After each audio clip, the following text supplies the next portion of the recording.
My name is Marisa, and I'm with the St. Peter Care for Creation team. Would CFC people like raise their hand or stand up or something so any of these people can help you or answer any questions that you have? I also want to acknowledge they've all pitched in to help tonight. Let's start with some housekeeping. I'm not sure everybody got a chaser ticket, and that's your ticket out of here for free. So you want to make sure you get one. When you came in, you got one with a green bar on the back. So when you're trying to leave, you'll feed that one into the machine first, arrow up. Then when it tells you, please pay $24 or whatever it is, you'll put this second chaser ticket in. So be sure you get your chaser ticket before you leave tonight. Second, there are restrooms down the hallway here to the left of the kitchen. That's where the men and the women's rooms are, so help yourselves.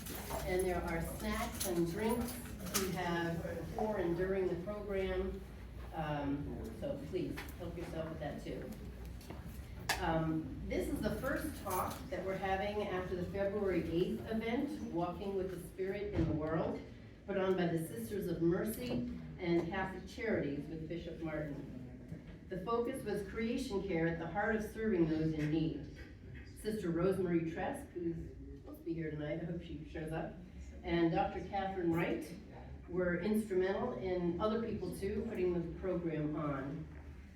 To follow the trajectory, after tonight we're hoping to have other programs as well. Now tonight we'll hear from two professionals who have studied the topic of climate change and will present it from two different angles, the spiritual and the scientific, giving us a broader understanding of the subject. Let's begin in prayer. In the name of the Father, and the Son, and the Holy Spirit, amen. Creator God, we thank you for the beauty and bounty of this earth, our home. We humbly acknowledge our role in the climate crisis and ask for the wisdom and courage to act with urgency and compassion. Guide us to protect the vulnerable and work toward a sustainable future for all. Amen. Amen. First, I'd like to introduce our very own Dr. Catherine Wright, who will speak on the spirituality of climate change. I've been a Kathy Wright groupie for a long time now, long before she came to St. Peter. She's a science-trained Christian ethicist, eco-theologian, scholar, author, and professor at Wingate University in their theology department. Among her accomplishments, she's constructed a program based on the principles of sustainable development called the Collaborative for the Common Good. She served as the Institute's first executive director. She's currently focusing on local nonprofit infrastructure, writing projects, and putting herself out there, not only speaking on environmental, social, and justice issues, but creating meaningful, quantifiable community transformation. Welcome, Catherine. Thank you.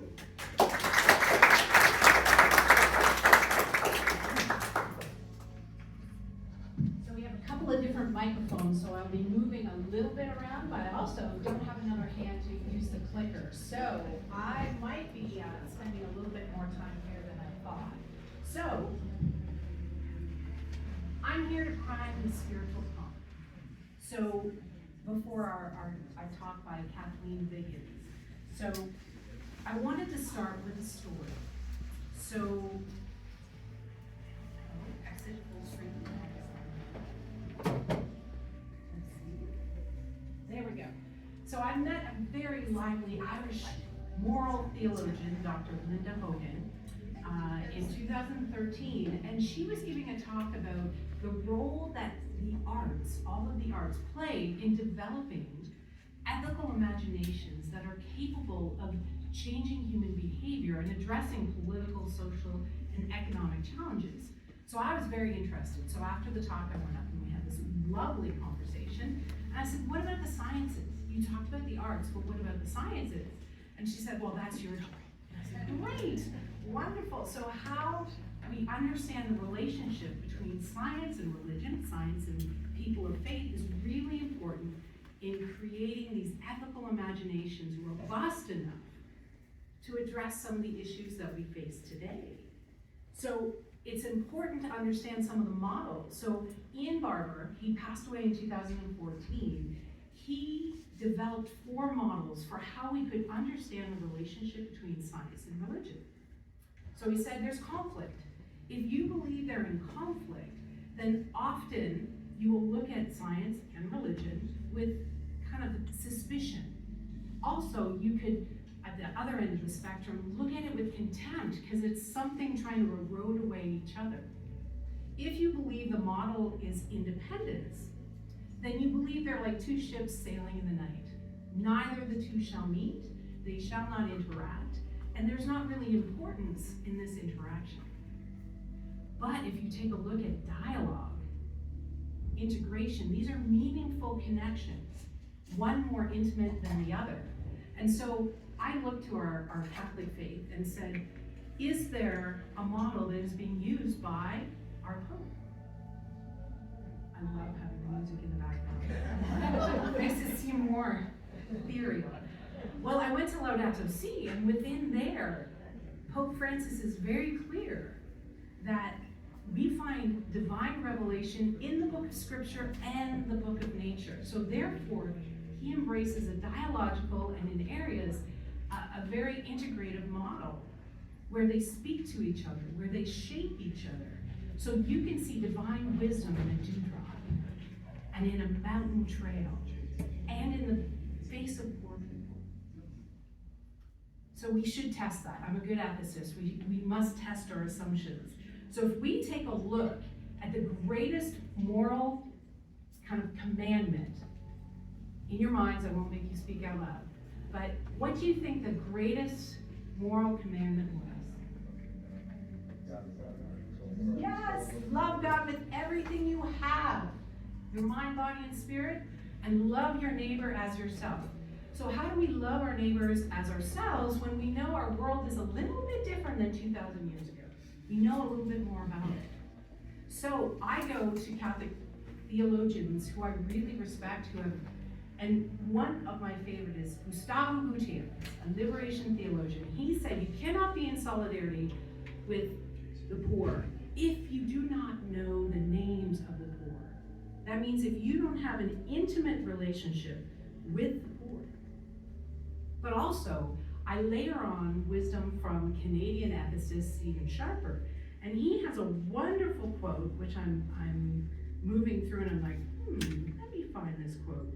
He says that unless you know the names of certain species, unless you learn to communicate with them, spend time in ecosystems with rivers and discerning the patterns of animals that move across your lifespan, your life course, you are not in solidarity. So you cannot love who you do not know. And you cannot care for something you do not know as well. So science can make our ethical imaginations broader so that I can love better. So, who's my neighbor? Now that I know that humanity has emerged from this sacred universe story that's 13.8 billion years old, how can I love my neighbor and know my neighbor now that I know that humanity is one of Earth's creative magnitudes that have burst forth, but not unlike flowering plants that emerged and brought color into our lives 130 million years ago? How do I love my neighbor when I know that my body is fueled by sunshine that is gifted to me by photosynthetic plants? My neighbor's sphere is getting a little bigger. But also, how can I care for creation? How can I care for my neighbors when I know that our oceans are warming, becoming more acidic, our storms are becoming more intense and more frequent, that the sea level is rising and indigenous land is disappearing, identities are disappearing. We have whole communities being washed away. So there is movement in our ethical imaginations to allow science to inform how we know our neighbors and care about our neighbors. But a question needs to be asked. I always ask my students, what question should we be asking at this point? Well, how did this happen? How did, other than human creation, cease to be neighbors? How did we get to the point where Earth and nature, science, has no role in our spiritual journey? Now, that's a really big question. I wrote a PhD the first half of the book, so my first text that I wrote. First half is this whole framework to show you kind of the emergence of kind of bioliteracy, but also how we got away from and alienated from creation. So if you want a lot more details, come see me. But I want to highlight a few things so you can understand the reluctance people have in communities of faith talking about climate change. So how did our Catholic imaginations stop seeing nature as sacred and our planetary inhabitants as neighbors? Well, in part,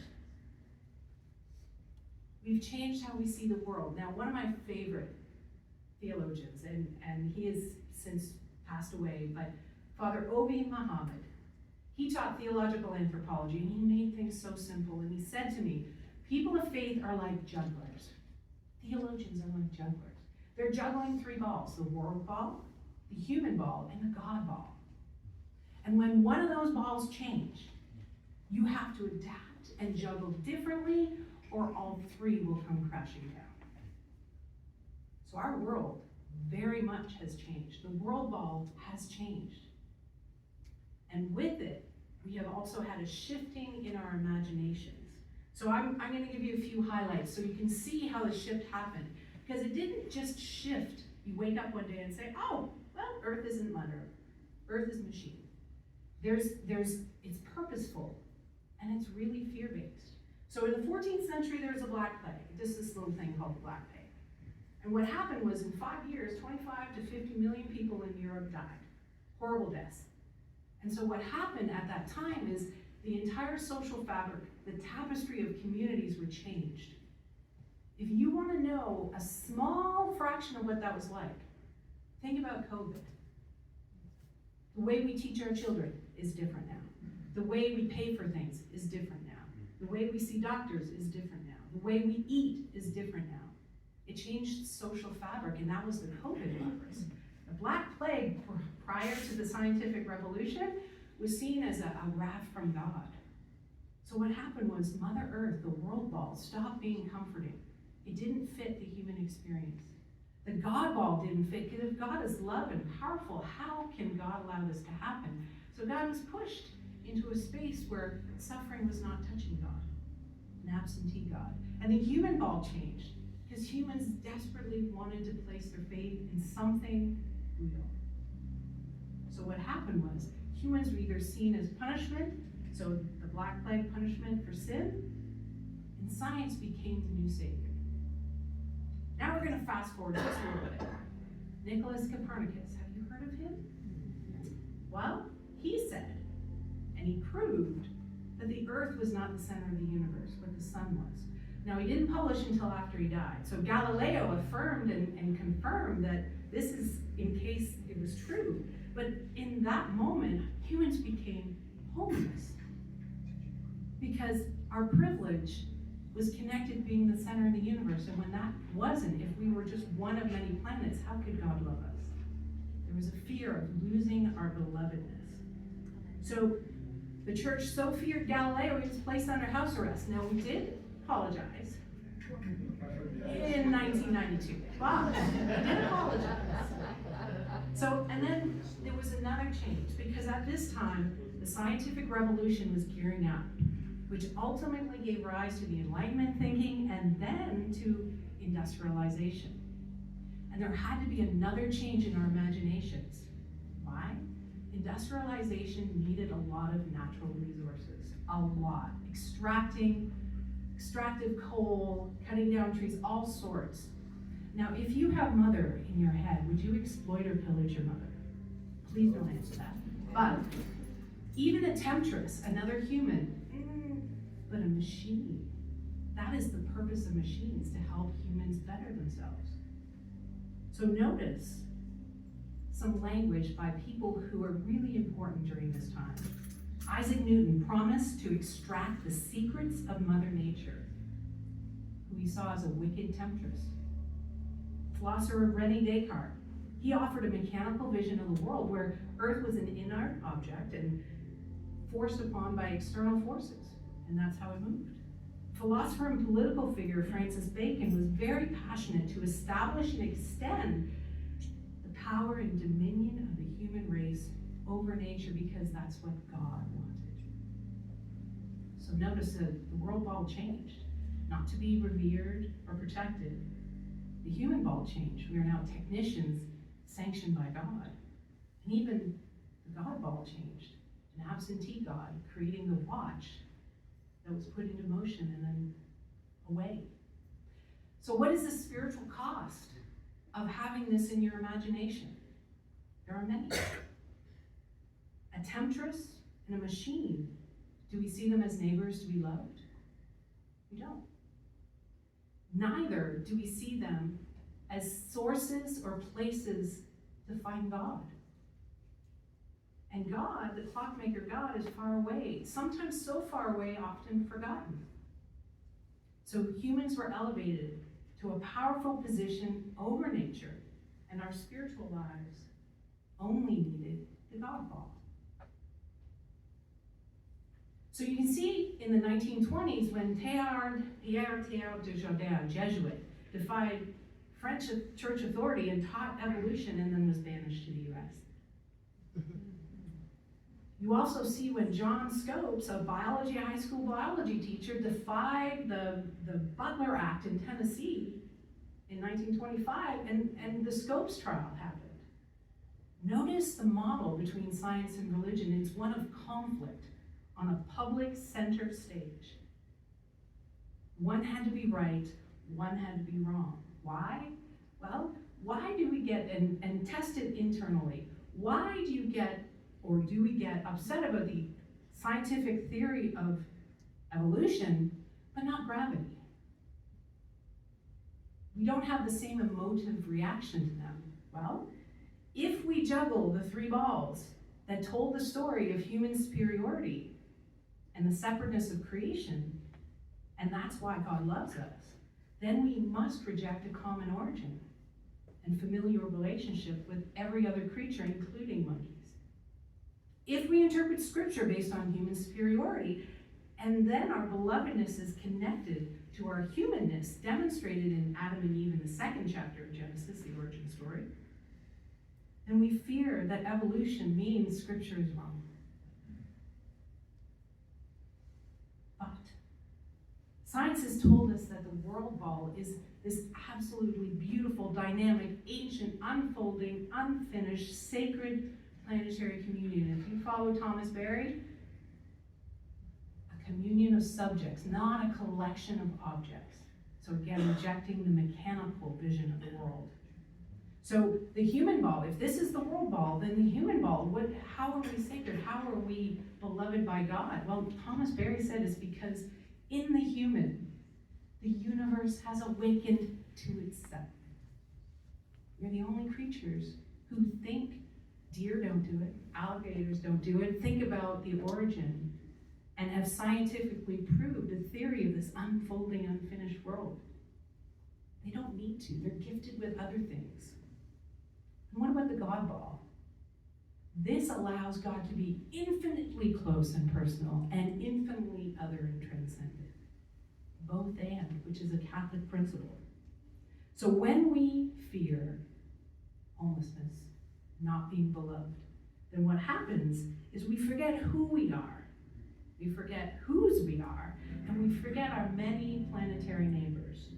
We stop caring for our common home. So tonight, I'm very thrilled to introduce Kathleen Biggins to talk to us about how we can understand science and the risks and the consequences. Allow your ethical imaginations to be expanded. So without further ado, I am going to turn the microphones and everything over to Kathleen. So let's give Kathleen a warm welcome.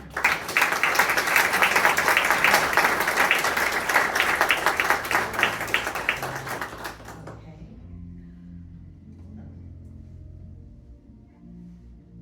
And so just in case you were looking, so if you wanted to understand a little bit more about all the history, the scientists, the literature, some art, and then how you reframe the juggling in such a way to understand the science better, that's the first half of the book. The second half of the book is the so what. It's the suffering part, how we understand that. So this is the book, and now I'm going to turn it right over. But Kathy, what is the book? I don't see the title. Oh, well, I will show you after. Come and see me on our break. Okay, Creation, God, and Humanity. thank you. Yes, thank you. Okay, so let me just ask you, do you guys know much about Sea Change Conversation or how we came to be here? Or do I need to give you a little bit of a background? So we started about 10 years ago, recognizing a need to try to find a way to bring people together around the issue of climate change and help people who may think that the issue isn't pertinent to them realize that it is going to have impacts on them anyway. And that the sooner we find common ways. Hello? It's the thing. It's the mic. That we needed to find common ways to prepare for and mitigate what was coming. And so we started off in our little town of Princeton, and then we started doing programs and developing PowerPoints about the science. And we were asked by a group to open a national conference, and all of a sudden delegates saw it and started inviting us to go to their communities, and suddenly we were traipsing around the country as a bunch of volunteers, and have now been to 33 states and talked to about 24,000 people. So, and it's all been just through word of mouth, pass along, it's a friend telling a friend, or a mother telling a daughter, and it's been an incredible ride, and it's been incredible to see how, in some cases, if you can frame the science in a way that's accessible and feels authentic, you really can get people to look at this issue in a different way. So this is how we do it when we go out, and it, I will tell you, has some depressing parts because climate change is depressing, but I will pick you up at the end, so don't lose faith. So whenever we walk into a room to talk about climate, we say that we walk in with 3 elephants in the room with us. And the first elephant is the fact that we all know that the climate has always been changing due to natural causes. We've had crocodiles in the Arctic, we've had ice ages. But scientists say that this time it's different, and that after a period of remarkable stability for over 10,000 years, humans, through our activities, are triggering a period of instability. And we're doing it when there's projected 11 billion of us on the planet come mid-century, and we can't just pick up our lean-tos and follow the food and water as it reacts to a changing climate. The second elephant in the room with us is the fact that fossil fuels have been incredible friends to us. Before we discovered them, our lives were short and brutal. They have given us a vibrant economy and high-quality life. But scientists say, I keep forgetting, is that better? Yes. Reminder. But scientists say, if we continue on our current way of using fossil fuels, they'll actually begin to do the opposite. Actually lower our GDP and lessen our quality of life, especially for our kids and our grandkids. And the third 800-pound gorilla in the room with us is the fact that this is a tough topic to talk about. Perhaps it was banned from your Thanksgiving table? Yeah, it was from mine for many, many years. But it hasn't always been thus. George W. Bush, the Republican president elected in 2000, came into office saying he was going to beat the greenhouse with the White House, to solve the greenhouse problem with White House action. There were multiple bipartisan bills introduced every single year of his 2 terms, and in 2008, it was on both parties' presidential platforms.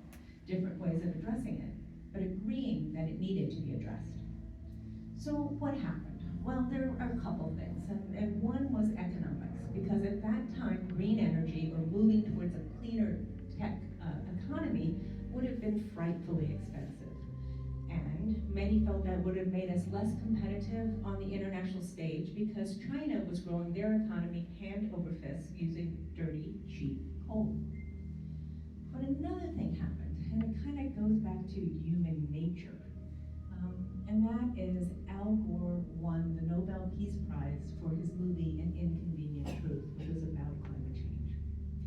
And those on the left went wild with joy, and those on the right, not so much. And suddenly, we had a new litmus test of what makes a good conservative or makes a good liberal. And the press didn't help. On the left, the press said, hey, we have to be anti-car, anti-cow, and anti-capitalist in order to deal with this threat. And on the right, they began to cover it more as a culture war issue, a social issue, if you will, instead of a scientific. In fact, hello, here you are. In fact, research shows that on Fox News in 2005, 50% of the coverage said that climate change was real. By 2009, 90% said it was a hoax.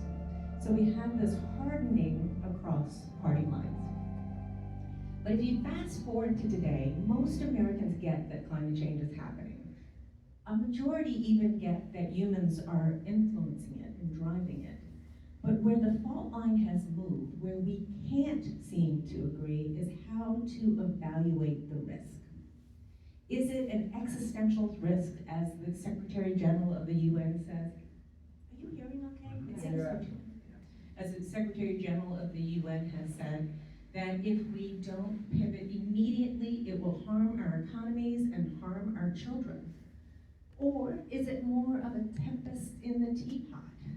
Something that is way overblown, or something, as the Secretary of Energy just said 2 weeks ago, simply a trade-off that we need to accept in order to have a modern world. And most of us are somewhere in the middle, right? We want to do what's right for the future generations. We believe in stewardship, the moral ethic that we need to leave the world at least as good as we were given it. But we also don't want to get sucked into something that often seems overhyped and over-alarmist. So how should we evaluate this risk of climate change? Well, we would suggest that we would evaluate it the way we do any other major risk in our lives, and that is by dividing it into 3 parts. The first part is, how likely is that risk to happen? The second is, okay, what are the potential consequences? If it happens, is it something I can live with or something I really want to try to avoid? And the third part is, okay, how difficult or expensive is it to avoid that risk? Would you guys agree that that's how you consider risk in your lives? Yeah. So let's jump into that first part. How likely is it to happen? And we know it's very likely because we know it is actually happening. And the reason we know it's actually happening is because we understand how greenhouse gases work. And it's been well understood for 150 years and is not controversial. So let's jump back to 6th grade science class to refresh our memories. When the solar radiance comes down, it passes through the atmosphere and strikes the Earth's surface.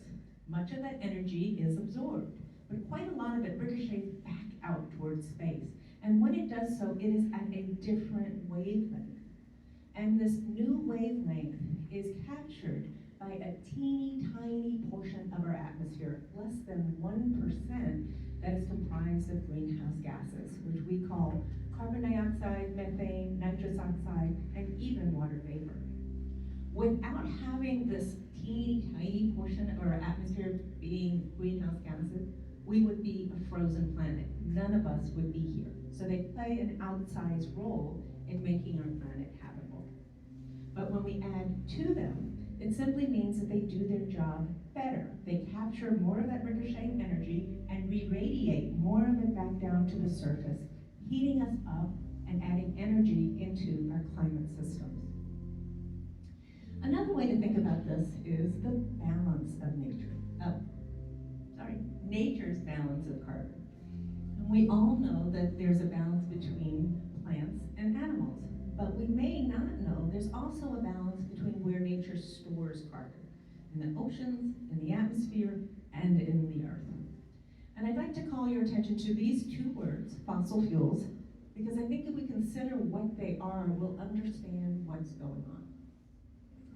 So fossil fuels are little bits of plant and animal matter that fell to the earth millions of years ago, got silted over, and with time, heat, and pressure, that turned into pools of elemental carbon, what we call today natural gas, oil, and coal.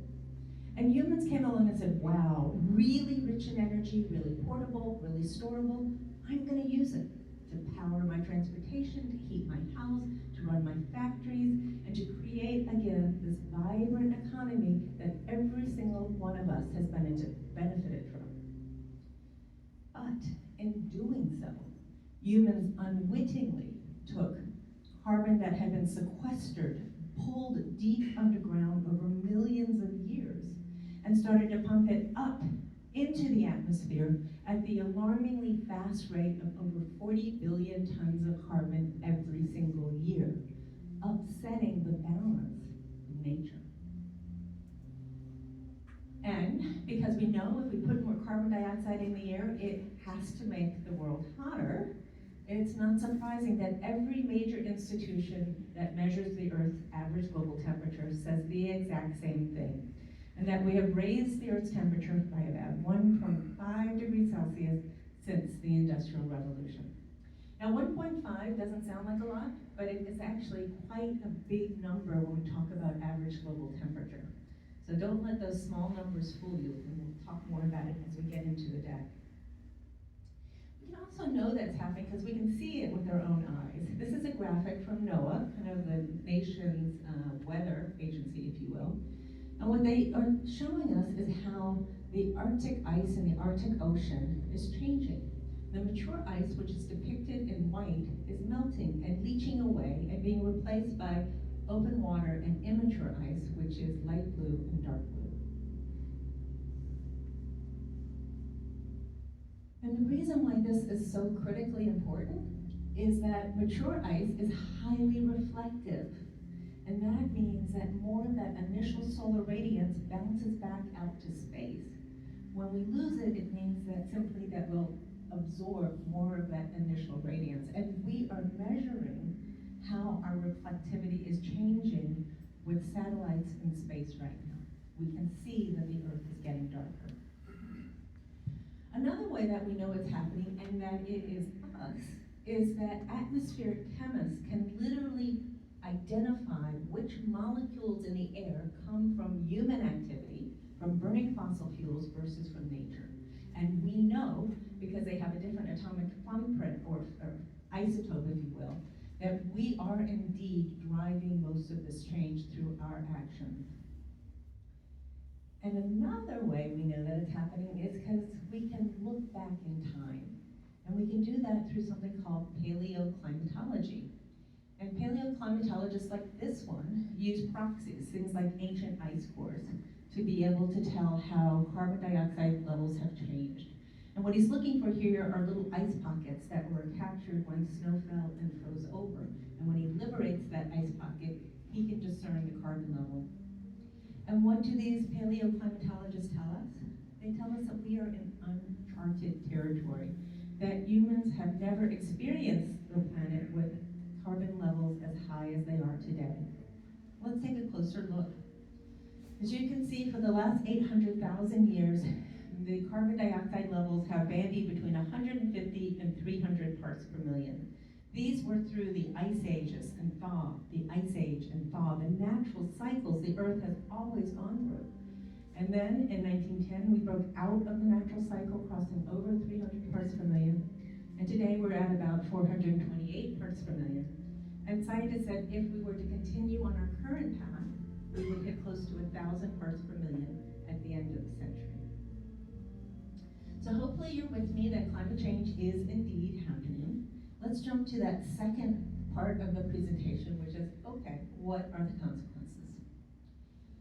And to kind of ground us in this, I'd like you to stick with me on a little bit of a complicated slide. But to me, it really is one of the most important slides in the entire deck. So down here, we have time going back 20,000 years. Over there, we have temperature from about 11 degrees hotter to about 8.5 degrees colder. The yellow is average global temperature, and the white are just milestones or reference points. So 20,000 years ago, we were in a glacial period. There was a mile of ice over North America at the top part, over Manhattan and across most of our landmass was pretty uninhabitable. And then, over about 9,000 years, nature moderated, coming up to what more or less has been the average global temperature for the last 10,000 years, which is right around 60 degrees Fahrenheit. And when we got there, guess what? We were able to settle down. We were able to create farming. We were able to create civilization. This little hill was when the Vikings found it warm enough to grow vegetables in Greenland. This divot was the Ice Age, where the glaciers came down, and there was great deprivation, again showing how a small change in temperature really impacts life on the surface.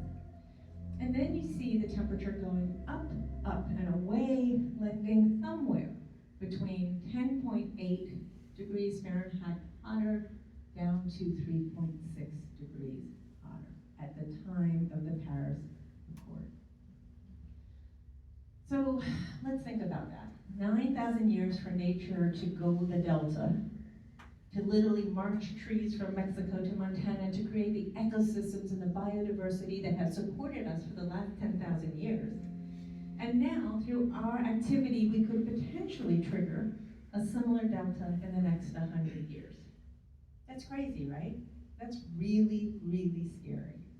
And that's what pulled all of the world together at the Paris Accords to say, whoa, we can't go there. We can't go to that top level. We have to keep it down at the bottom level, that 3.6, which correlates to a 2 degrees Celsius that we read about in the press, because we think then we can handle the changes that nature's going to throw at us. But above that, we just aren't so sure.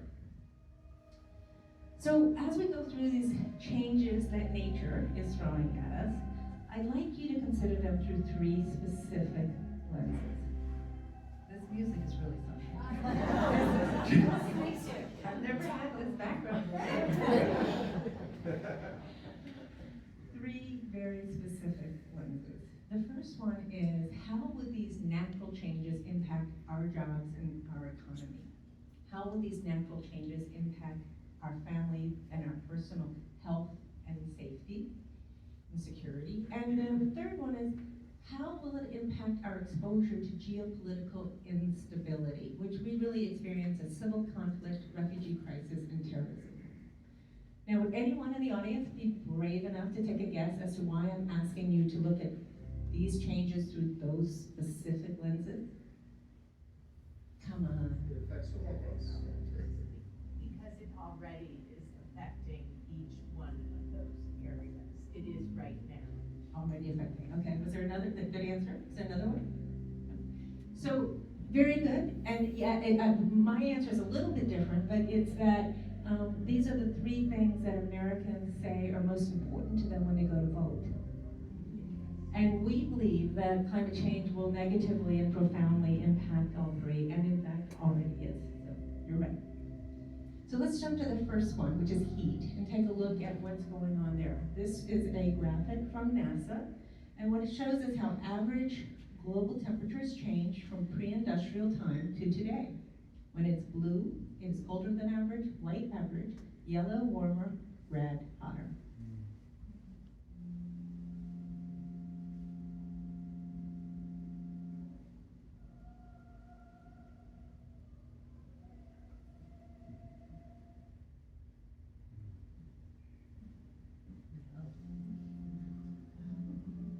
So you can see at the end, the red really comes crescendoing in, and that's because we are really shattering records. And another way to look at it is just on this bar chart. It's a little less dramatic, but it kind of says the exact same thing. The 10 hottest years ever recorded were the last 10. The hottest year ever recorded was last year. And as cold as it might have been over here in January, the hottest global January was this past January. So we're breaking records. And you're breaking it, sorry guys. And we're breaking it right here in the North Carolina area. You can see that in Asheville, they are having about 20 more days of heat above normal. And I gave this in Asheville last night, so I'm sorry. Hold on. And for you guys, it's 19. The slides hit me, I'm sorry. For you all, it's making it. So, and again, for Asheville, what it shows is that their summers will feel like Mount Pleasant by mid-century, and will feel like Panama City by the end of the century.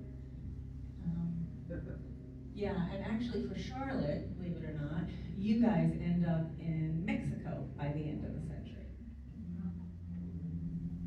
So let's think about what happens to some of their cities that we really love that are growing rapidly, like Orlando or like Tampa, or like my hometown of New Orleans, that are trending to have not just hot days, but humid days, when the heat and humidity together could be 105 degrees. So what do you think happens to the jobs and economy in these cities when it is dangerously hot to be outside for multiple months of the year for big parts of the day? So we know that human productivity goes down as heat goes up. We know that you have to build more infrastructure to keep your population safe. We know that infrastructure degrades more quickly in the heat. So we know that there's real hits to the economy. But what we don't hear about much in the press are the jobs that are in the bullseye of what starts to fail as temperature goes up. And those include things like farming and fishing and construction and forestry. And these are jobs that are concentrated in the Southeast. So you guys have more of these jobs than almost anywhere else. And so there's a real vulnerability to your economy right here as it gets hotter. What about that second one about health and safety? We know that excessive heat can lead to heat stress and heat stroke, but it also exacerbates all these other types of heat problems, including premature birth, and this one, which is aggression, murder, and suicide. And in fact, crime rates go up as heat goes up. And what about that last one, our exposure to geopolitical instability? What do you think the scientists mean about that? It means that as hot as it's going to be in our southernmost cities, it's going to be even hotter and less habitable in Central America and parts of South America. And it is expected that we will feel refugee flows unlike anything we've ever experienced before. And importantly, as it gets hotter, it's expected that deep Southerners will start to move to the Mid-South, which means you will be the host for a lot of people right here. And then as we get into the little bit later in the century, moving further up north, as the temperatures become more moderate further north and get too hot down south. And intriguingly, it's projected that this year alone, there will be over 5 million people that move simply because of climate change. And by mid-century, they expect it to be closer to be about 55 million within our country. Let's quickly move to food. This is from the Nonpartisan World Resource Institute. Everything you see in red, all the population centers, begin to lose their ability to provide crop yields at their current levels. You do see that in our northern climes can pick up some of the load, but they are very far away from our population centers. One thing I would note that this is at a 3 degrees Celsius or 5.4 degrees Fahrenheit increase. That's kind of where we're aiming right now. But if we were to go higher than that, then the green kind of moves further north and off the map. And we're feeling it. I mean, who's bought chocolate, coffee, or olive oil this year? Right? It's huge, the jumps. And part of the problem is the places where we grow these crops are becoming less suitable for the crops because of the impacts of climate change. And so it's driving prices up and availability down, and that will only get more significant as we move into the century. The oceans, hot, hot, hot, hot, hot.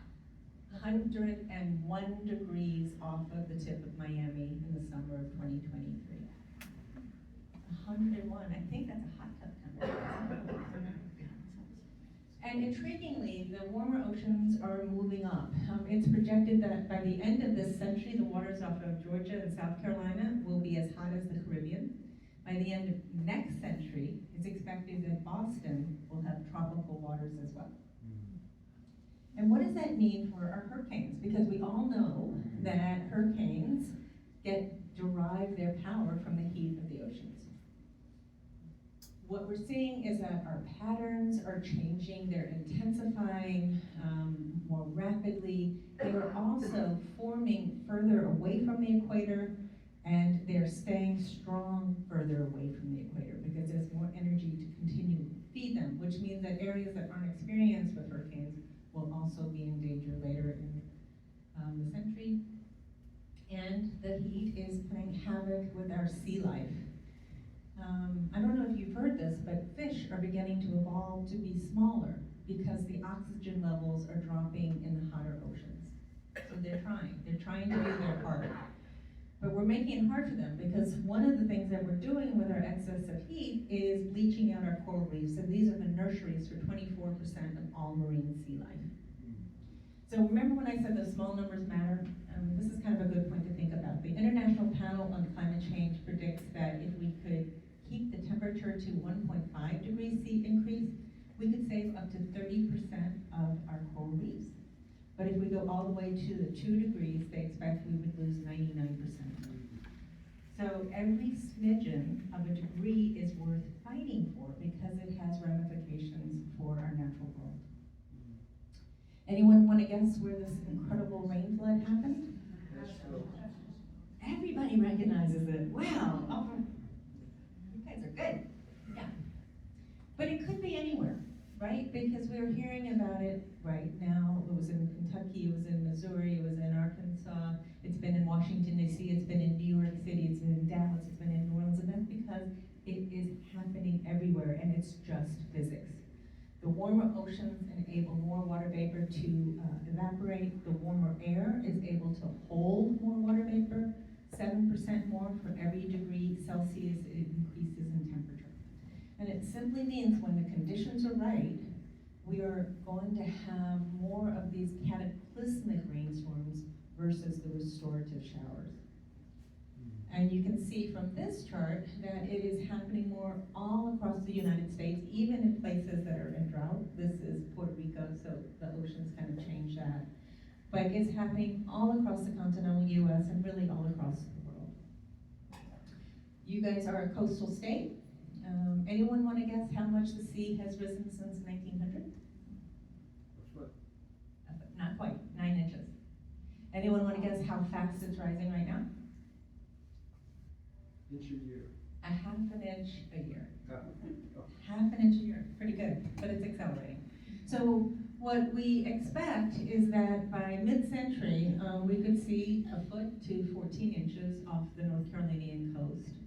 And what that translates to, though, is in Duck, which is again one of the most vulnerable communities you guys have up here, 100 high tide flood days, which is quite substantial. And if we go on to the end of the century, it could be as high as 3 feet. Let's quickly move to health. Health is a very big deal. The medical community has said this is the #1 public health issue. And we talked about some of the things that heat does earlier, but it also, climate change has other impacts on our health. One of the things it does is it enables ticks, fleas, and mosquitoes to expand their geographical footprint and be active further through the year. And it's happening right here in the Carolinas, where you can see Asheville has 22 more days of mosquito activity than they did in 1979. And it's also happening to impacting pollen levels. It is causing especially ragweed pollen, but to supercharge our pollen levels, which is why you're seeing worse allergies and worse asthma, and it'll get worse more as we go into the century. Quickly, we need to talk about wildfires. Probably not something you guys thought about a lot in the past, but it's obviously something that's really important now. And I got to tell you, it's important up and down the East Coast. You are not alone. The projections are that we will get drier, our summer-like conditions will continue to extend, which means that when conditions are right, we're more likely to have a conflagration.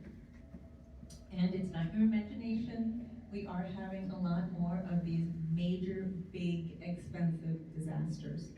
This is a chart that shows billion-dollar disasters, and you can see how it's risen up. Now, I want to be crystal clear on something, though. We are kind of our own worst enemies because we are moving into disaster prone areas. We're moving up to coastlines, we're moving to fire prone areas, we're building big houses, extending communities, we're putting a bullseye on our back. But that does not change the fact that these events are happening and they're more ferocious and more frequent. And this is having an impact on a system that is critically important to us, which is the insurance system. This is a graphic from the New York Times showing all of the areas where rates have pressure to rise rapidly or are being denied in total. And I want to tell a little story about a friend of mine in Naples who has a beautiful home off the beach, never had flooded, never had a claim. This year he was dropped by his insurance. 18 carriers rejected him. 18 carriers, and he ended up with a state plan which only covers his home for about a quarter of its worth. And this is a story we hear from California, we hear it in Louisiana, we hear it in Florida, and we're going to hear it up and down our coast as the risks get higher. And intriguingly, and perhaps great for those of us who might be a buyer of a new property, we now have new tools to project out into the future how risky a property ownership will be and what sorts of climate impacts they will face. And that's because Zillow now gives out this information on every new listing.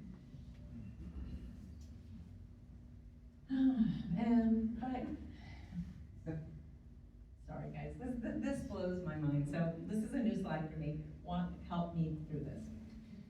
If insurance fails, then you are no longer able to keep your mortgage.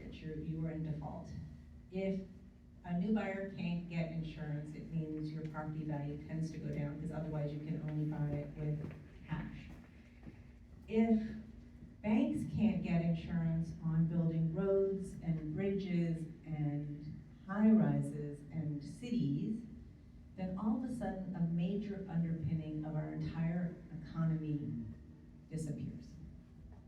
And nobody's been talking about it. And they're just beginning to. And it is truly scary. So one of the things they're saying is if we hit that 3 C, it becomes an uninsurable world. So there's more on the line than just our houses. It's really the strength of our entire economy. And again, this is a new part of climate change that is just coming out in the press, but keep an eye on it because I think it's really the new story because it's the canary in the coal mine. It puts all of us at risk, right? It's not an individual anymore. It's really our entire society. Okay, it's not just our homes, it's not just what is insurable, it's also our stocks and bonds because these sectors, according to Moody, are quite exposed in where they manufacture their different products. And the military has raised its voice, saying that climate is a huge force that is making their job harder because it is causing more conflict over dwindling resources and because there are more humanitarian needs that they have to come in and help on and because their own bases have been affected by the storms. And it has direct correlations to issues with our local economy. You can see that BlackRock has projected by 2060, much of the United States will be in stagnant GDP with the ones showing real growth further north. And according to Swiss Re, if we continue on this current path, like we said, around 3 degrees, North America would lose about 9.5% of its GDP. And we do not own the earth, we share it. And we must recognize that the other species have a right to this world as well. And we are closing them out. So about 2/3 of all North American birds are at risk because of climate change. And it's not just our birds, it's also our natural spaces. Whether it's a redwood forest out west who need the fog of the Pacific, which is being impacted by climate change, or it's your own high spruce forest right here in the Blue Ridge. We will see that we're going to be losing more of our iconic spaces in the future. So let's take a minute. I know I just depressed the hell out of you. I depressed the hell out of you. And I say this a lot. I shared with you projections, right? Does that mean that these projections are spot on, that 100% right. Of course not. No projection is 100% right. They're just projections and they're based so much on what we choose to do. But the question isn't whether it's 100% right, the question is whether they are credible. Because anywhere else in our life, when consequences were potentially this dire and the risk was just credible, we would take action to avoid that risk. So think about your own lives. Do you have fire insurance? Yes, right? Everybody in this room has fire Yeah. insurance. And you probably shut your doors to your fireplace, you buy smart appliance, you're very careful. Is that because you know that your house is gonna burn down, you're 100% sure? Or because you're taking care to lessen the risk? Scientists say the chance of each of us in this room being significantly harmed by climate change is much greater than the chance of our house burning down, but we aren't according it the proper respect. Now, I read the pundits, and they say, hey, don't worry, those models, they over-report these dangers. And it's kind of what the Secretary of Energy said, you know, they're just trade-offs, it's not that big a deal. What I don't hear from those pundits are the scientists who are saying on the other side of the equation, you know guys, these models don't include some of the black swan events, some of the tipping points that would be truly catastrophic. They underreport this. So we have one side saying, hey, don't worry, be happy. We have some on the other side saying, drink heavily, the Titanic. And we have the vast majority of scientists right in the middle saying this is a real and serious threat, and there are smart things that we can do about it. And we're supposed to make a bet. We're supposed to make a bet not just for ourselves, but for everyone on the planet, and not just for those of us on the planet today, but for future generations as far out as we can see. And the question we have to ask ourselves is, how would a prudent person make that bet? Okay, now that I've depressed you, I'm gonna hopefully pick you up, because I think this third part has a lot of hope in it. How difficult or expensive is it to avoid the risk? And the honest answer is it is difficult and it is expensive. But we now know that the economic equation around this issue has been turned on its head. The old equation was, hey, climate change is going to happen in far off places to far off people. We should build our own economy, get it strong, and let them handle it if and when it comes. Remember that one? Right? The new equation is climate change is here and now, and as taxpayers, we are paying for it. Why? Because we're paying to repair from all these disasters, and we're paying to prepare because nature is playing by a whole new set of rules. And so that means that when we look at our oil bill, or our gasoline bill, or our electricity bill, that is a small portion of the cost that we are paying to use that good. And at the same time, we have new options and new ways to move to a lower carbon economy that would actually save us money in the long run and build our economy. And importantly, we know how to rebuild it. We need to keep our economies afloat as we change out our energy system, but we know how to do that. We need to innovate new systems and products. We need to find ways to make fossil fuels safer to use. They currently give us about 80% of our energy globally. They're going to be with us a very long time. We have to find ways to make them safer to use. We need to build a modern grid. Our current grid is like the road systems before we built a highway. We need to allow them to transmit energy from far-flung places to population center, to be more flexible, to incorporate more types of energy. And we also need to electrify everything we can once we get a cleaner grid. And it's not because I'm picking winners or losers, but electricity is actually a more efficient energy for work. Now you might think that sounds crazy, but think about your combustion engine car. When you get out and you put your hand on the hood, is it hot? Yes. When you get out of an electric car, you put your hand on the hood, is it hot? No. No. And that's because 2/3 of the energy that you're using to get your car to go is wasted in excess heat instead of making that car go. So what is not really talked about is that as we replace fossil fuels, we can replace it with much less electricity. We do not have to, like a third of the amount in electricity equals the same amount of output work as we do with fossil fuels.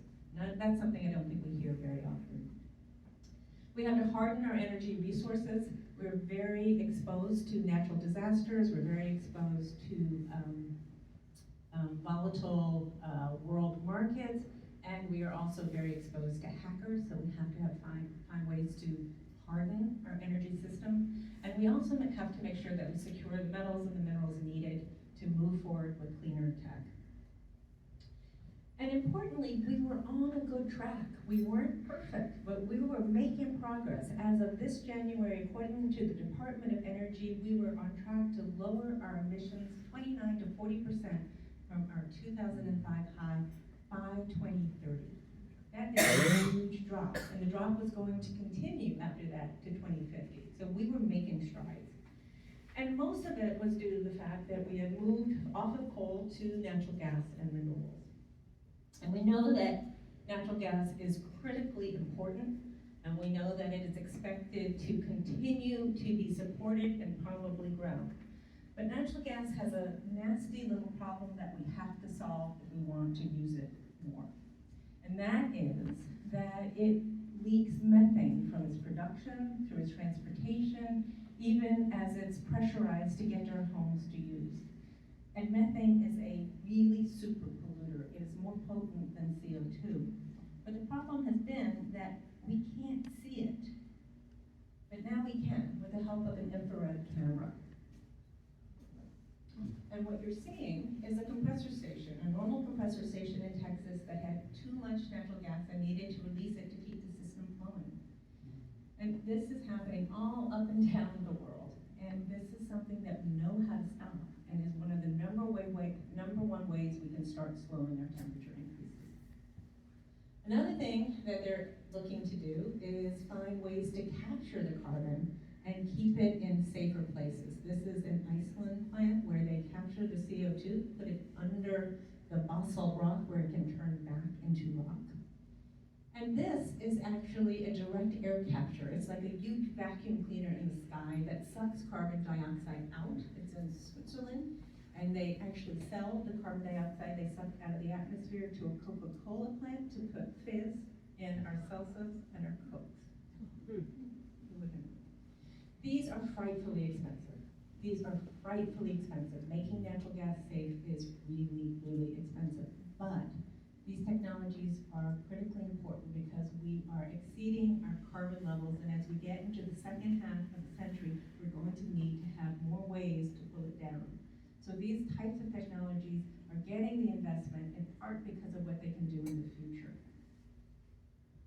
But meanwhile, we have some other new kids on the block, so to speak, that could also provide energy that is firm 24/7, but that might be clean. And the first one is nuclear. And I know there's a lot of antipathy about nuclear in many groups, but I would say that the Biden administration and the Trump administration were really quite aligned in thinking that nuclear has to be part of our future in order to decrease our emission. There's all sorts of activity, as you've heard. They're unmothballing old nuclear, but they're also looking to build these very cute, I would say, little nuclear plants that can fit on a flatbed truck. And that could slot into an abandoned coal plant, it could slot directly into a manufacturing plant. These small modular reactors are currently being built in China and Russia, and we're just beginning to build it here. I know that Duke is also looking to investigate whether they could incorporate it right here in your area. Green hydrogen also holds promise. It's taking seawater and breaking it apart with clean energy, and that green hydrogen can be used a lot like natural gas. Fusion is the best. Fusion is the best. I want everyone to repeat after me. Fusion is the best. I've given this presentation 5 times in the last 3 days, so you guys, I'm sorry.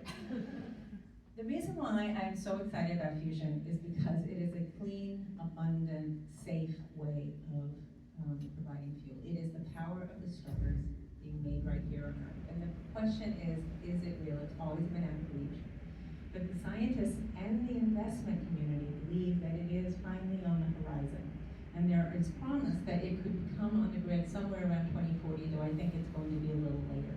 The reason I think it's so important is that even if we get it up in 2050, it can help us pull some of that excess carbon out of the air in the second half of the century.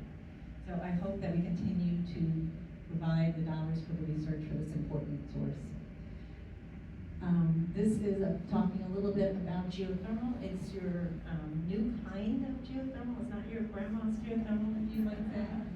And it's using new techniques that they've learned both from horizontal drilling and also from fusion. So the horizontal drilling has enabled them to get this type of energy in many more places. And fusion has given them a way to actually melt rock going down 12 miles. So you can really go far. And intriguingly, the Department of Energy projects we could get 12% of our energy from this geothermal by 2050. So it's a real hope of a good, clean, firm energy. But in the meanwhile, guess what's the cheapest and the fastest product to get onto the grid? Solar, right? Solar and wind, but solar is the one that's having the huge spurt. And part of that is simply because of economics, because the cost has dropped so rapidly. The yellow line, as you can see, has come down about 80% over the last decade. And wind is the green line. And then when you couple it with the purple line, which is batteries coming down, suddenly you have the combination of solar and wind and batteries being cost competitive with fossil fuels. And this is on an unsubsidized basis, apples to apples on a global basis. And so that means that there's a lot of economic pressure to push towards renewables. And in fact, this last year, 96% of all new energy that came online, all new power, I should say, that came online in the United States was fossil free. Kind of amazing, right? And this year it's expected to be about 93%. So a little bit of more natural gas this year. But what I think is super exciting is back in March of this year, for the very first time, our power was delivered more by non-fossil fuels than fossil fuels. It slipped under 50% for the first time. So you can see that we really are making strides, and we need to keep pushing in that direction. Importantly, it means that clean energy is the cheapest form of energy in China, which is the #1 emitter, in America, which is #2, or in India, which is #3. And that investment dollars are flowing in that direction. You can see that the investment in clean tech was double what was spent on fossil fuels last year.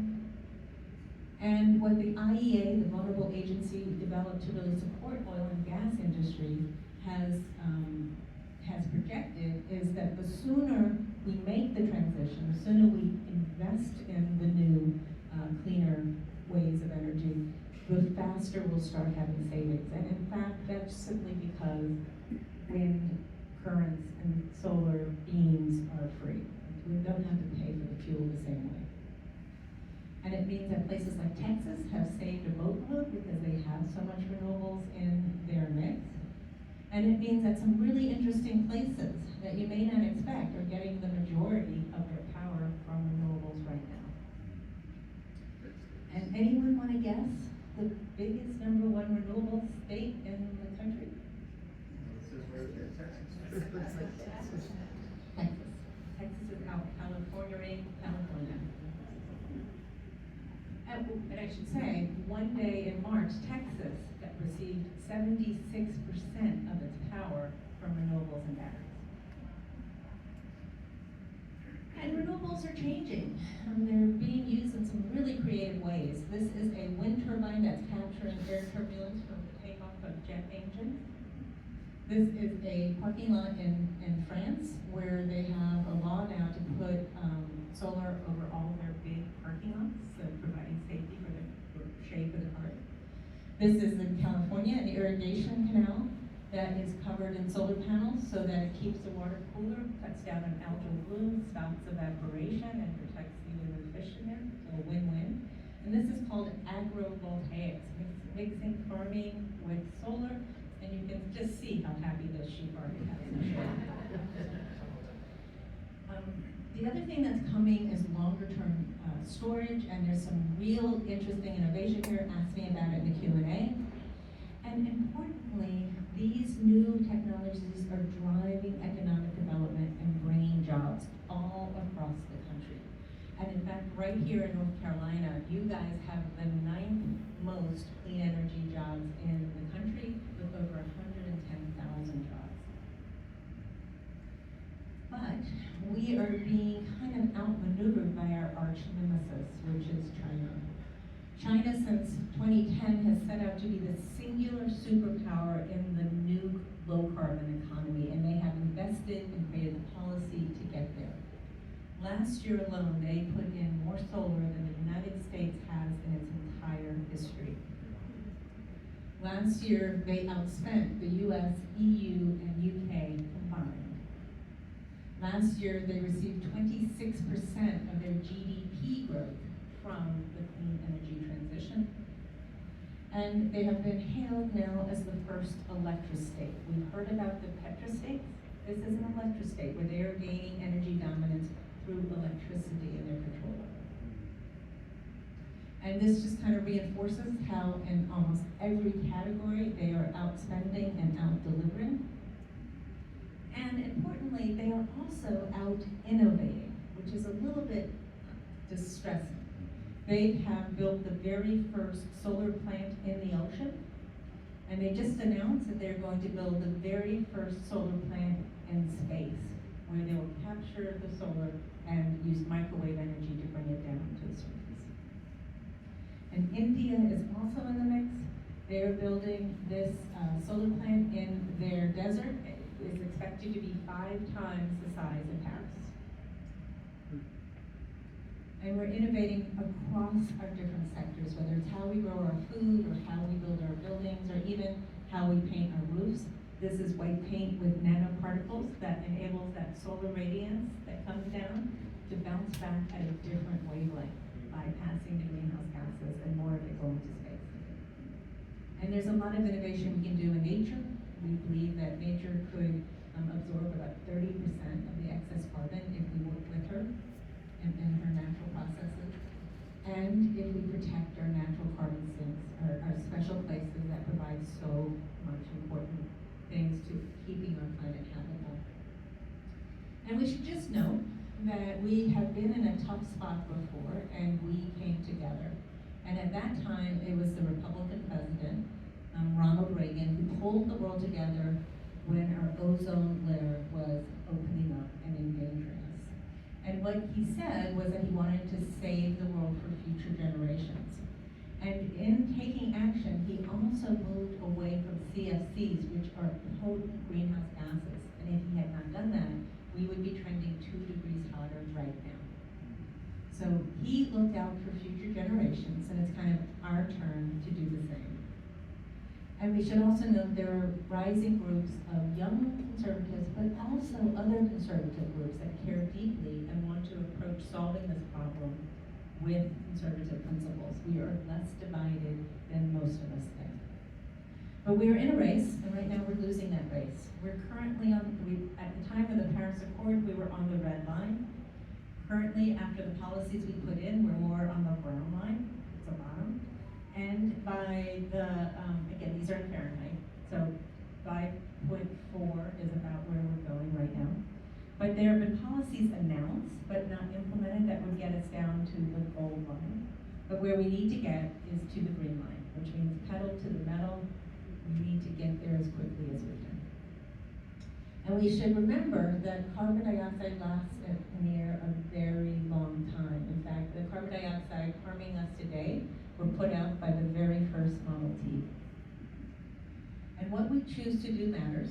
As you can see, each generation will feel different types of temperature increases depending on our actions. And those in the youngest generation, Gen Alpha, will experience temperatures close to 7 degrees hotter Whereas if we take action, we could keep it to about 3 degrees, a big difference. And now we have a whole new generation announced this year, Generation Beta. So we are headed in a scary path, and we need to decide whether we want to keep going forward or if we want to find another way. There are alternate routes we can take if we decide to do so. And what do we need to do? We need to talk about it more. We need to bring up the social consensus for action. We need to help other groups, whether it's Sea Change Conversations or other groups working to educate on climate right here in your area, to spread their word. You have to educate your own networks. You have to think about whether you can help provide climate education at your schools, because those young people need to be prepared for the future that's coming. And I should also just note that with these changes, there's a lot of opportunities coming as well. It's scary, but there's a lot of economic growth that is expected that these kids will be on the front row for. So it's a dual-edged sword. And we need to look at what we can do to influence things at the local level. If you take personal action, and there are lots of things that we can do, talk about it. Because the most important thing we can do is influence others to create that larger movement of caring about this issue. And tell your political leaders, no matter which side you vote, that this is an issue that is important to you. We need to get them to listen and put it as a top priority. And also look to support companies that are leading the way. In closing, I'd like to say we are the very first generation to understand climate change. We are the first generation to feel the brunt of it on our shoulders. We are the first generation to know we are leaving a damaged world for our children. But we're also the first generation to have the tools to do something better. And the question for all of us in this room and all of us on this planet is, what will we choose to do? Thank you, and I look forward to your questions.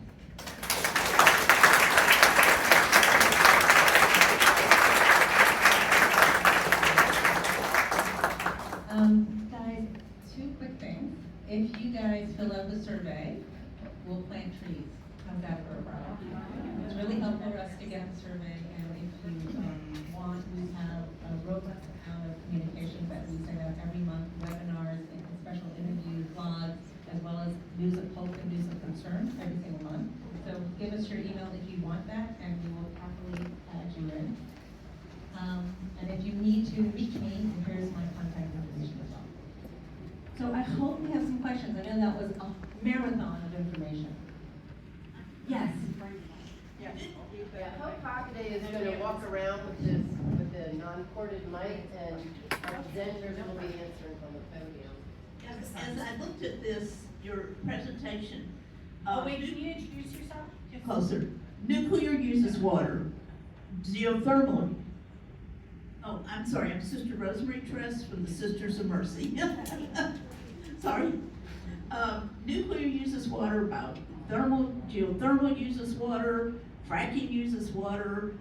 What about the water situation, which I think is going to be big? So fossil fuels will use water. Fossil fuels use water. And some of the nuclear that they're developing are actually using molten salt. They're using molten Kathleen, can you speak from the mic? I can't hear you. I will move away so you can get closer to the mic. Sorry. Sorry. Okay, so you are so right. Water is going to be, as scary as insurance is, what's happening with our water is even more. Water is going to be the biggest, I think, valuable source that we have, because we are losing it so quickly.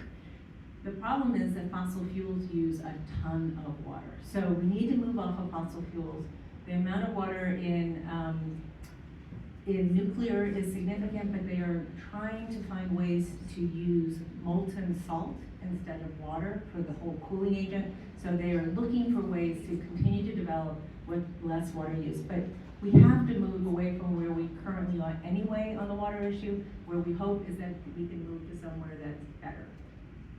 And again, renewables could handle about 60 to 80% of our load with the battery storage. So we're looking for what they can't do. So it is not as big as the entire grid, if you understand. Right, okay, next question? Great presentation, really. I see one of the problems, not one, but from my perspective, the problem is timing. In my profession, talk to somebody about, you know, they may have cancer, but you keep smoking, and they don't get it. Whereas if you tell them they're gonna have a heart attack and you got that chest pain that's right now, and that's what's happened really with climate change. It's so slow, we can see it. I mean, I'm 100% behind you, right there with you. But people just get more excited about things that happen very quickly. And, yeah, we are time bias, my friend says here. And, you know, 66 billion years ago, a 5-mile wide asteroid hits the planet, and in 2 days, 99.99% of the whole species is gone. That kind of gets your attention. Whereas, what you're saying gets my attention, but there's a lot of people with the conspiracy theories and so forth. Oh, this is just not, you know, we got time. We got time. And I think to me, that is really what I saw you illustrated really very nicely, that we don't really have time. We just have got to look at the numbers and really, really believe in it.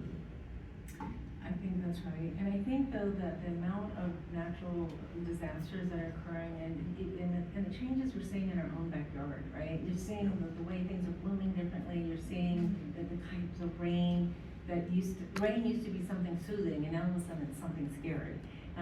We are seeing those patterns change, and I do think that Americans are seeing it. And if we talk about it or talk more about the solutions or the policies, we have a lot of agreement. So if you ask them, do you want to tax CO2 as a pollutant? The vast majority of Americans say yes. If you say, do we want to help farmers control carbon in the soil? Like 80% say yes. And so if you look at all the solutions, we are much more aligned. It's this toxicity of our political environment that has really kind of frozen us in place. But you're right. Anyone else?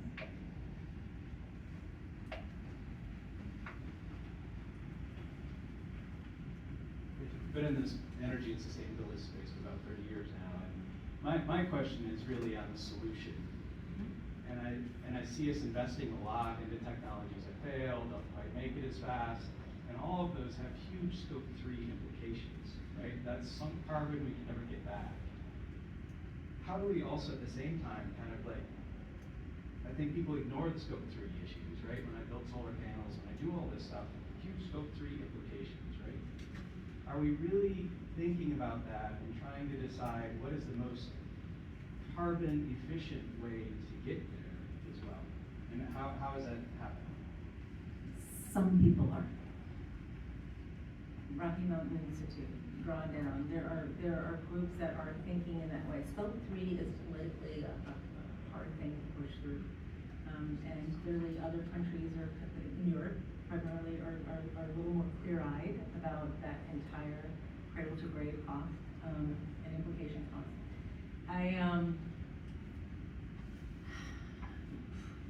There is no perfect energy source. Everything has trade-offs, but the system that we currently have has huge trade-offs, not to echo the Secretary of Energy, not trade-offs that we can live with. And so to me, the investment in some of these things, not knowing who's gonna be the winner, who's gonna be the loser, is critically important because we need as many shots on goal as we can get. Right? Because changing the energy in the airplane while it's in the air is pretty darn hard. You think not? Oh yeah, I'll get you up there, you know. So I do think that, you know, and there are people who don't like, they have their own favorites, but my sense of whether you like fracking or not, fracking was developed with a lot of support from the government, a lot of incentives, a lot of subsidies, and it became the technology that enabled us to be the #1 producer of oil and gas in the world. You may hate it, but it was the government support that enabled it to become a technology that influenced our economy. So I think we need to continue to support as much as we can afford to these new forms as we go through. That's my personal, yeah. I have another question over here.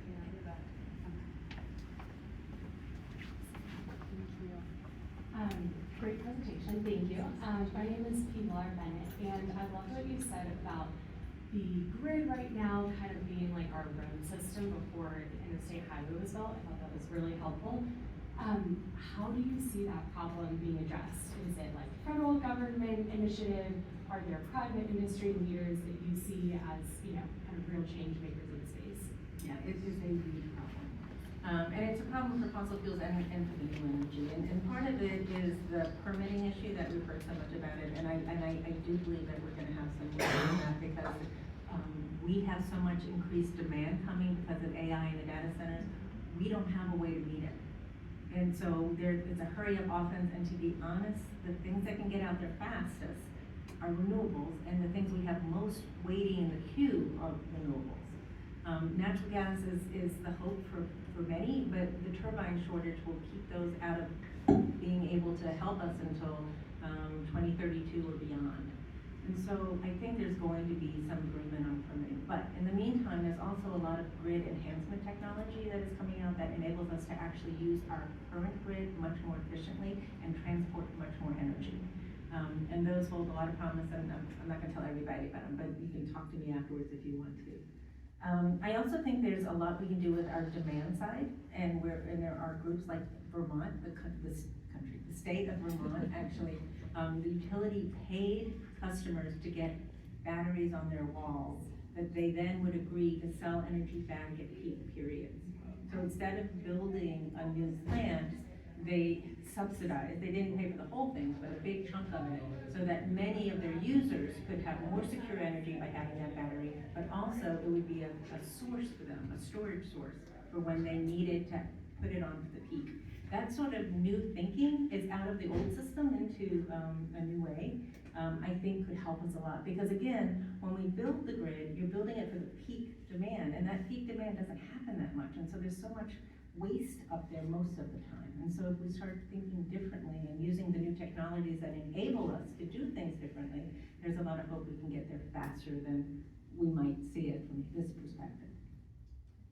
Yes? Not so much a question, but a comment is, it seems like the current administration and America in general is anti-science right now. There's anti-vax people, drill baby drill, we're gonna get every last bit of carbon out. It appears that science is kind of like, you know, we're cutting grants for scientists and removing agencies. We need a moral outrage from not only our church, but from Americans in general, and I don't see that. How do you mobilize people to see this outrageous action that's going on in this current administration? Because it basically goes against everything that you just said. All their policies are against lowering carbon. I mean, it is a moral conversation, and it is a scientific conversation. Albert Einstein said, science without religion is lame, and religion without science is blind, and it seems like this country is blind. How do we open their eyes? You want to take that one? I can if you want. I'm happy, I'll let you go. You go first, Okay, because you're standing right there. So I cannot tell you, we work with a lot of scientists. We work with people, we have people that are our advisors at NOAA. We are watching this with incredible dismay and pain to see what's happening to these scientists that have given so much of their lives to educate us, to reach for new knowledge, and just to see them cast away like an old shoe. It is painful. I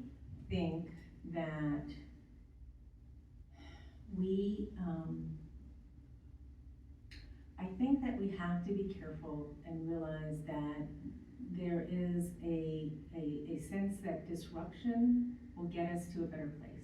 And this disruption is mowing down a lot of good people in the middle of it. But we all need to feel how comfortable we are that that disruption will indeed make our lives better. And my sense is that there may be a pushback in a grand scale if people feel that they personally are hurt.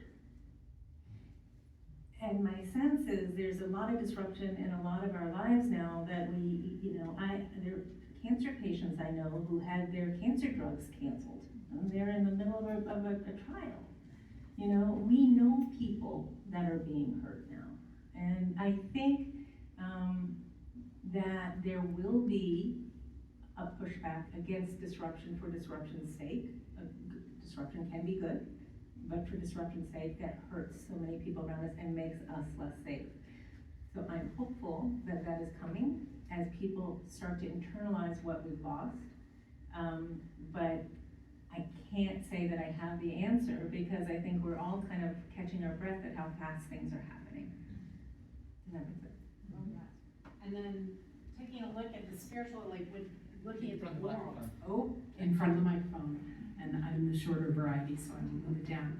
So the spiritual will, I think what you said about it has to personally resonate with the kind of the value system that you have built and the sources of wisdom and the places you go. And so when I was looking at the slides, we have like 54 plus million Catholics in the US. We have billions across the world. And I'm just looking at the Catholic because we're in a Catholic church and we don't have the music anymore, but there was so much spiritual depth to bring to light of why this is an issue, but we haven't been bringing it to light. We haven't been doing that.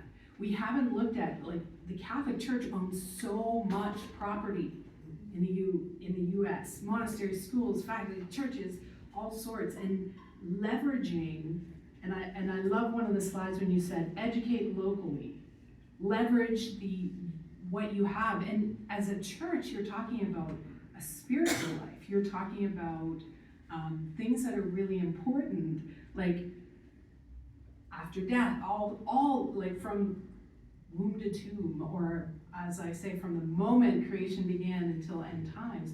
And there's so much richness and depth, but we've become numb to a lot of it.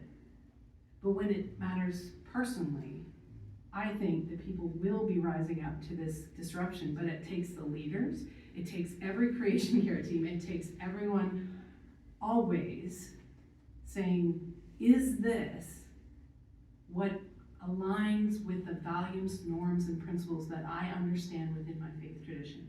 And then you go to the Yale Forum for Religion and Ecology, and you look at every religion has public statements about climate change. And you read through those and you understand the depth of spiritual norms, principles, practices across the world. And if that is leveraged, then you can see movement. It's a cascade effect. And way back when I first started in the American Academy of Religion, I'm sitting there with 50,000 people in San Diego going, like, the person who ran this said, we are doing climate change. And all the religion professors were like, how am I gonna go? How am I gonna present? How am I gonna connect? And the president of the AR said, find a way. And then the biggest congregation where everybody had to go, the mass, it was the head scientist for the IPCC. And he said, you can do what we can't. And everyone's like, what do you mean? He's like, as scientists, we can tell you what is happening. We can tell you the consequences. You focus on changing behaviors. You focus on the why we should care. And he goes, we can't do that.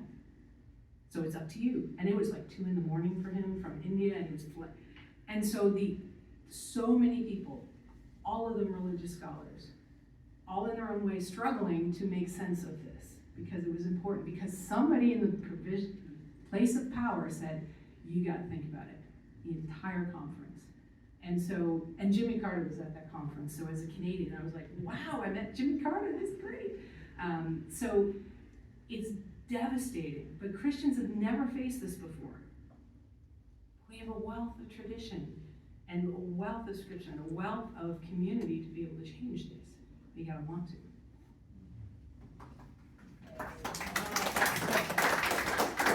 We're gonna close it out there. I'm gonna stick around for a few minutes if anyone has a question that wasn't answered. We will as well. So please come on up. We'd love to say hello. We'd love to hear your thoughts. Please fill out your survey. And Kathy, thank you for coming. Kathy is part of our Sea Change group down in South Carolina, so she was a surprise. Yeah, thank Kathy.